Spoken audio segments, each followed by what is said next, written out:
দুনিয়াতে কেউ আপন হয় না। যে বউ আপন 2 ঘন্টা আপন থাকিতে 4 ঘন্টা ঝগড়া করে, আছে না নেই? যে ছেলে আপন সে 2 ঘন্টা কথা শুনে তো 4 ঘন্টা কথা শুনে না, ঠিক না ঠিক?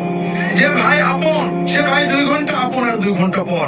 যে বাবা আপন, যে সবচেয়ে আপন মা আপন, সেও দেখা যাচ্ছে আরেক ভাইয়ের কথা শুনে পর হয়ে যায়, হয় না হয় না? হাজিরিন, দুনিয়াতে কেউ 16 আনা আপন হয় না। আমাদের এই জীবনটা পরকে আপন করার, মানুষকে খুশি করার জন্য একটা সংগ্রাম। দুনিয়াতে কেউ আপন হয় না। যে বউ আপন 2 ঘন্টা আপন থাকিতে 4 ঘন্টা ঝগড়া করে, আছে না নেই? যে ছেলে আপন সে 2 ঘন্টা কথা শুনে তো 4 ঘন্টা কথা শুনে না, ঠিক না ঠিক? যে ভাই আপন সে ভাই 2 ঘন্টা আপন আর 2 ঘন্টা পর। যে বাবা আপন, যে সবচেয়ে আপন মা আপন, সেও দেখা যাচ্ছে আরেক ভাইয়ের কথা শুনে পর হয়ে যায়, হয় না হয় না? হাজিরিন, দুনিয়াতে কেউ 16 আনা আপন হয় না। আমাদের এই জীবনটা পরকে আপন করার, মানুষকে খুশি